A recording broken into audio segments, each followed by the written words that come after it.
It is October 2024. Let's take a walk through my drought-tolerant garden.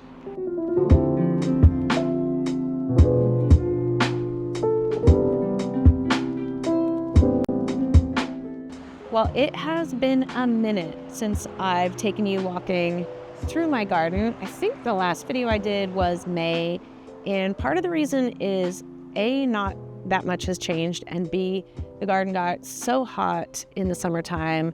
We had huge heat waves. Things were not looking great. So I didn't really want to show you what the garden looked like. But I feel like this is a perfect time to go through now because I've finally gotten started on some of the projects that I've been talking about for a long time. And I have also started a couple of new projects. So let's go see how everything is going and growing. So I usually start my tours from this angle of my garden. This is the very front of my yard. For those who have watched my videos in the past, you'll know this part of my garden is actually parkway. It's actually city property. There's the road there. That's a little bit more of a parkway. And unusually in my yard, there's another sidewalk up there.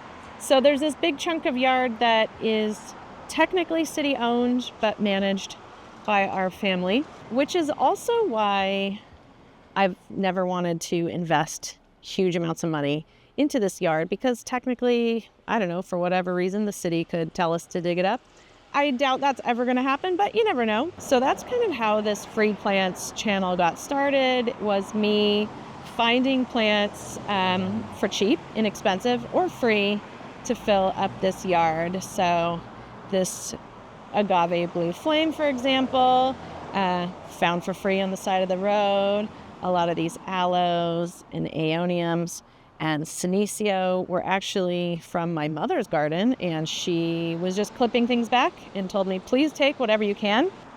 The same goes for these euphorbia sticks on fire.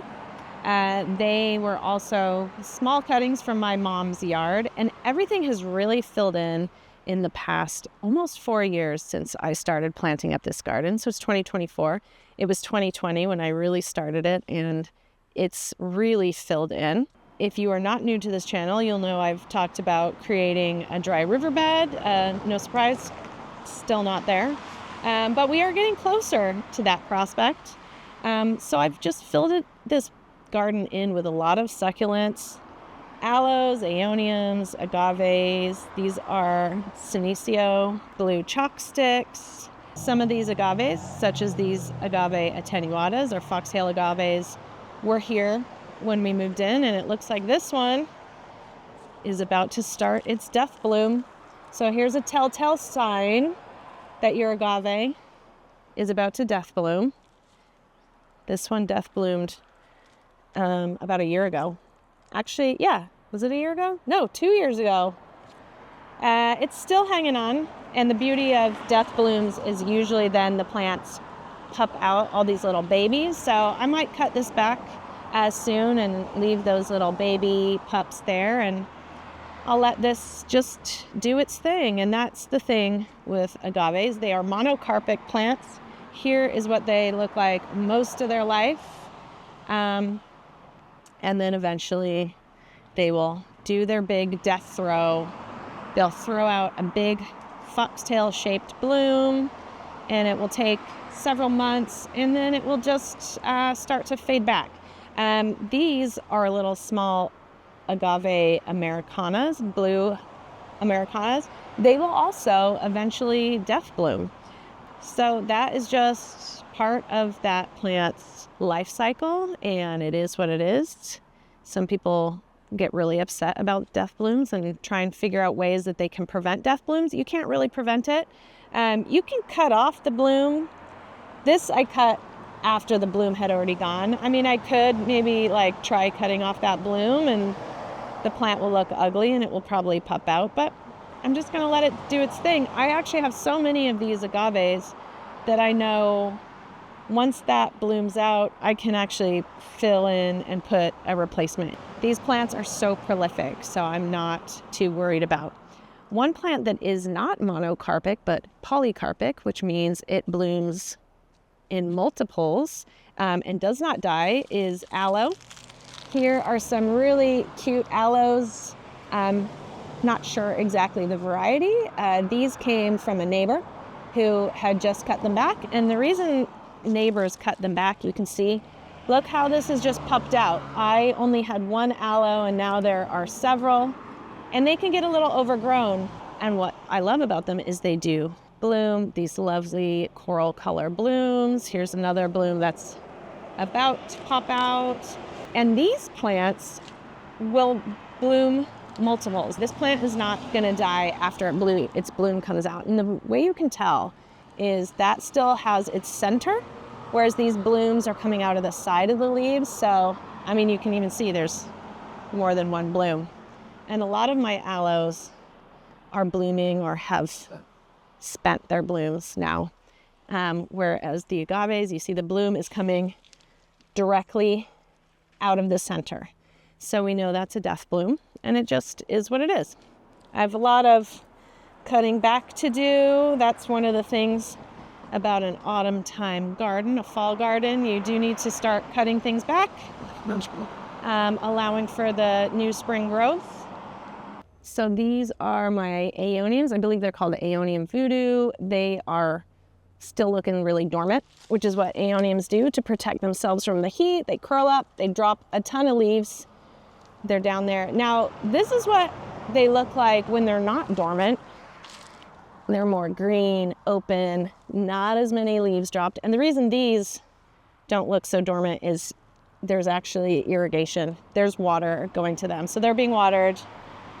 These are not. And in the winter, when we'll get a little bit more sun and moisture, everything will turn green and big and will look really pretty. But right now, everything's looking a little crusty. My Senecio blue chopsticks, which make a really nice ground cover, they actually look so much better when they get cut back.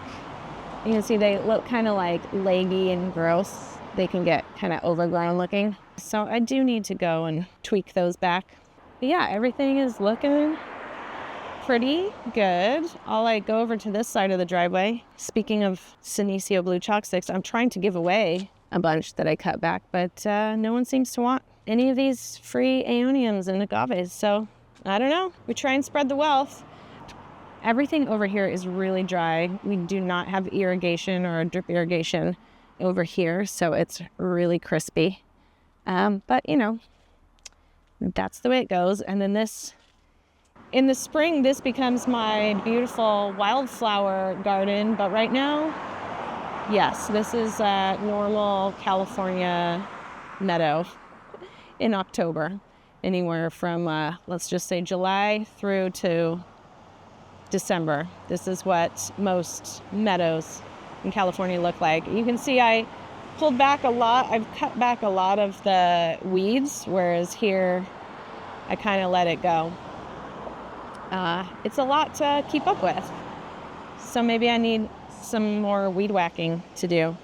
And then let's move back up into the garden to see what else is going on. All right, so moving up my driveway. I'll go show you that soon.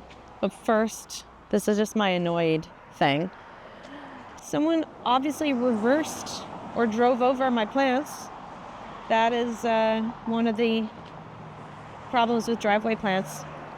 But again, the Senecio actually do better from being cut back. So maybe it's a blessing in disguise. Here we go. Here's more places where this Senecio just gets really overgrown. And I'm going to show you another area where I really cut it back. But a lot of plants that do actually better from being cut back. Here's another one. You can't really see it right now because it's like completely ratty looking. But this is rock purslane, and it in the spring looks really beautiful and gets these like lovely fluorescent magenta pink blooms. It looks awful right now, so I'm going to cut that back. And here's another example. See these little nice, if you can see these nice little fresh leaves, those are coming out where the other things got cut back. So really, I think we're gonna cut this monstrosity back, and it will look so much better in the spring. So moving along here, you can see, yes, it is definitely October. We have a garden scarecrow up for fun. We have some other Halloween decorations here. But the yard has changed a little bit since last time, because now for a while I have had this pile of rocks here covered in a tarp. And finally we started making our garden path. So we have started filling that in with the bottom layer of rock. On top of this rock, my plan is to put DG, decomposed granite, which is a much finer rock covering. One of the reasons you would do the rock like this first is it will, for one, hopefully be helpful for a little bit of weed prevention, but it will be more solid for the DG, for the decomposed granite, than it would if I just put it straight on soil, which tends to get real muddy. I'll show you more about that path later. I have some fun new projects going on, but first we'll go visit down here the little shady fairy garden, which is very Halloween themed right now. We've got our little fairy cemetery, and this is the size if you need it. There's our cemetery, our little pumpkin patch. We've got some cute little fairy additions, and neighbors have been putting things in here as well. I awoke one day to find some grapes and some butterflies and flowers. So this has been a really fun neighborhood project to have this little fairy grotto in here. And sometimes I can hear families stopping by and playing with the toys. So that's been a lot of fun. Over here on the sidewalk, it looks like another one of my agave attenuatas is soon to death bloom. And the reason I say that is, do you notice how narrow these leaves are compared to these? That's a telltale sign. And I should probably plan a death bloom video to go in more depth about the death bloom, but for now, there is that. And up here, this remains somewhat unchanged. We had a heat wave I mentioned earlier. We had a lot of sun damage from that heat wave. These agave attenuatas are just really incapable of handling really hot heat. There's some more sun heat wave damage. And of course, more Halloween decorations. But this part of the yard is still a little bit overgrown. I did remove one of these agave attenuatas. There was one here, and I sawed it out, and it looks much better to have these smaller ones. And that is my plan, to really cut back this side yard to make it a little bit more manageable. But on the plus side, my bougainvillea is still flowering and looking really nice, along with our little skeleton man. We have a little kentia palm, which actually did fairly, I'm surprised at how well it did manage the heat wave. You see, we got some heat damage there, but overall, not as bad as it could have been. All right, we'll turn slowly back to this side of the yard, and we have our little succulent tapestry garden. I keep having to kind of fix it up. It's hard to keep them going here, but they're not doing too bad. These ghosties tend to get super leggy, as do these sedum jelly beans, and I want to fill this in with more plants that stay shorter, such as the echeverias there. But that is now expanding. So I cut back a lot of the aeoniums here. Were getting really tall and overgrown and not looking great. They completely covered up this aloe that was here. And I just realized it was an opportunity to have a little bit more of an extension of this really pretty succulent bed, to show off some of the nice succulents that I have been collecting. A lot of these are cutting, so they're looking a little ragged right now, but I feel like this is a great place to start. And I purposely chose echeverias, which are going to stay lower to the ground. So we've got some echeverias, a little small agave, some little small types of aloes, and this aloe might start to grow a little bit too big, but we can pull it out when that does happen. I have some more space. I have some more smaller agaves I'm gonna put in there, and I've actually started a whole video just specifically about editing this bed. And then I have these really pretty echeverias that actually came from Costco, would you believe? And I had planned to put them elsewhere in the garden, but it was taking too long for me to actually get that project together. So I put them here knowing that more likely than not, they will pup out and grow more echeverias, because the echeverias seem to be pretty happy in this yard. And I'll show you a great example if we cross over here to another little succulent bed I put together. Oh my gosh, going on probably 2 years ago. And I have a video about putting this one together. These were like clearance bin Home Depot echeverias. And look how happy they are here. They're looking really great. We have some other, I believe this is a Graptivaria California Sunset that goes this nice pink color. Some other echeverias I had.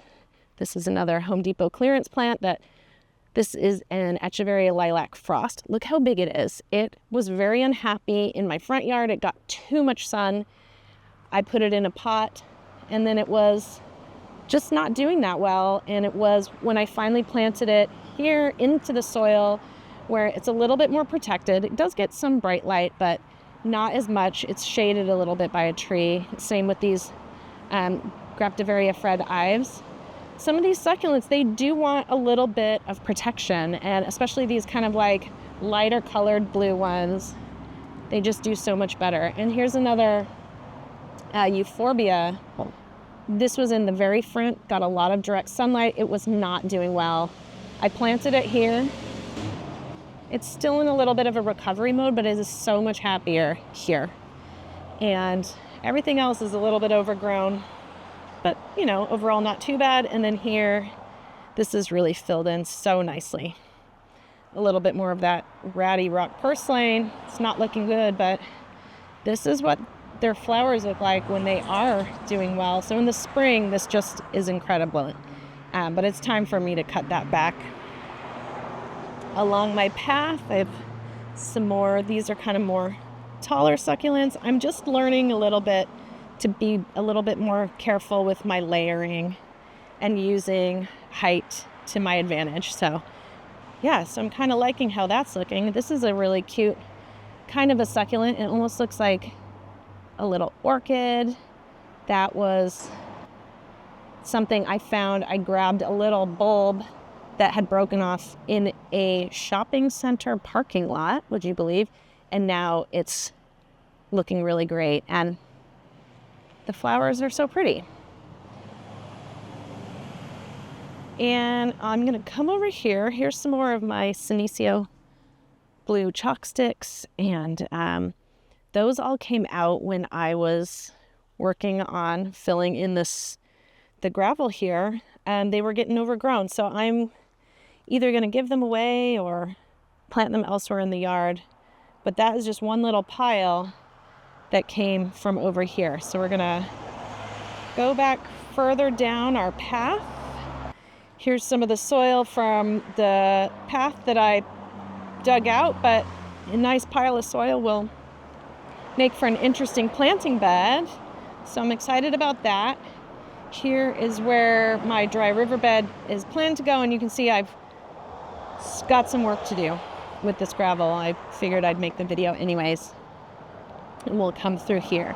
Again, everything's dry. These Aeonium kiwis, this is what they look like when they're kind of dormant and crusty and dry. You can see the ones back there have irrigation and these ones do not. All right, so we go down our path. Here's the Senecio blue chalk sticks that I had trimmed up. They were overgrowing the path, but they are going to look so much better like this, and I just need to be more on top of it. My bed, there's me, hello. And we're back around. There's another kind of cool variegated agave in there that I got as a broken little pup from where I work. I work at a college, and it was just like broken on the side of the sidewalk at my college campus. This blue agave Americana is getting huge. It's almost as tall as my scarecrow. So I can't really touch that. It's very dangerously sharp. And there's another one here. This is about the size that this one, I think this was even smaller than that one when I first got it. And I'm going to remove this because it's going to be too much. And I might move this agave to there and just fix it up. That's one thing I need to learn about this yard is we can change it. It's an ever-changing thing. And then down here, I have put a lot of little cactus and a few agaves and some aloes, and we're just going to let that come into its own and stay lower to the ground. And I might fill it in with some California gold gravel because I think it'll look better than the dirt, the soil that's there now. All right, we'll move down the driveway. And in previous videos, I showed you this hillside. It was covered in wildflowers. We had some trees removed. Wildflowers are obviously gone now, but it is a lovely blank canvas, and I started to put in some California natives there. And this hill has gotten so much more sunlight that finally I have this avocado tree that was not doing so well. And it actually has fruit on it for the first time in the 4 years that I've lived here. So that is very exciting. 2 whole avocados. And I'm hoping it's disease-free, this tree. There's a few worrying signs, but we're just gonna keep an eye on it. And yeah, for now. So I do have plans for this hillside, which we might revisit in the winter, because if we get as much rain this year as we have in previous years, this might be a muddy mess. So that is one of the plans with a lot of the California natives, is to plant things that are going to keep the soil intact. And then moving along here is my very overgrown pea bushes. And I have a raised bed that I did with hugel culture. Right now it's kind of empty, but all summer this was absolutely filled with these little cherry tomatoes. You can actually see some of the remnants of them. They grew out of here all the way up the hillside, and I was eating cherry tomatoes every day. And it looks like, oh, look what I've discovered. Looks like we have some animals going through here. This tomato, which is really cool, this is like cool purple tomato. Hopefully we'll keep that alive. These are some little mini pumpkins from Halloween last year. I just threw them in here, and this is what happened. And my broccolinis have gone to seed. And this is my good friend, Waffles, who loves to join me in the garden. He likes getting dirty. Waffles, will we show them the rest of the yard before we call it a day? So here is the hillside from a different angle. All these California natives there. And the white sage, the Matilaha poppy, some not natives. This is my Aeonium sunburst, which has gotten a little bit small. It used to be huge. It's got smaller once it pupped out. Some of these pups are not looking good. So a plant needs to have some green in order to photosynthesize. So these have to stay on. They can't be cut off and used elsewhere. So that's one thing to keep in mind when you have a variegated plant, any variegated plant. I've got another salvia and a buckwheat that is now brown, but it was covered in white blossoms. And yeah, it's looking really good. So if we head into the gate, right back here, this is my propagation station. Over here I have a little rescue. A lot of these little plants have gotten powdery mildew, so this is a little bit of a plant rescue area, keeping them away from my other plants. My propagation station, where I have other things which are doing quite well and are quite happy here. My little greenhouse, some things, it looks like I've need to water some things, and yeah, lots of plant projects here. Okay, so I went and watered everything and I've come back, but almost everything in this propagation station, not everything, but many of the things in this propagation station are plants that I've featured in other videos, such as my string of bananas, these have been in some TikToks. This is my string of tears. A lot of propagation going on here. Here is my Tradescantia that I chopped up and repropagated recently in a video. I have my string of turtles. There's some little bits that I've propagated. We have some ZZ plants and things. This is a pothos that was featured in a video about a year ago, probably. These were all little sticks that have rooted and it's grown. My epiphylium cactus, which is doing really nicely. And what else have we got going on here? Here's my ficus, my fiddly fig. The roots are coming. Not there yet. Here is my other little fig that was featured in that video. So lots of projects. Oh yeah, my hot plant updates. Here's that other dragon fruit cactus and this string of pearls which survived the heat wave, and just lots of other project plants that I'm constantly working on. Either plants that need to be planted, plants I'm trying to propagate or figure out what I'm going to do with, and just a space that, even though it looks like a mess, is my mess, and I love it. And then moving on, my native California hillside is looking a little fall-ish. It's very autumnal. A lot of the leaves are gone. It survived really well with the heat wave. This ceanothus is, it's amazing how these California natives, they didn't even bat a plant eyelid at the heat wave. So I am pretty happy about that. My wall of succulents, which also miraculously survived the heat wave. And then up here, yeah, it's just autumn. We've got some other plants in the beds, and it looks like I have more animals digging in my beds. That is my number one issue. The fruit trees and the rosemary, which always gets really overgrown, and the bees love. Meyer lemon, we have a mission fig. It's deciduous, so it's starting to lose its leaves. And then my grocery store onions that continue on living. And then here's the rest of the backyard, looking lovely in this afternoon light.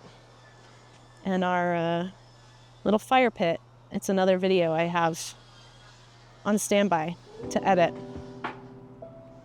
And that's it. That's the garden right now in October. Everything is sort of in an in-between stage. The fall is when we do a lot of the cutting back of everything. But I'm very excited about some of the projects that I am working on, especially those little succulent beds. So watch the space. I have a bunch of videos lined up for the next couple of months. It's been really busy on my end with my normal day job. This is just my fun job. This is not my regular income job. This is my passion project.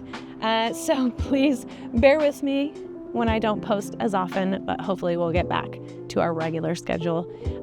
Of course, if you have any questions, feel free to put them in the comments. I love to reply to almost every comment that I can. And don't forget to subscribe and check me out on Instagram and TikTok.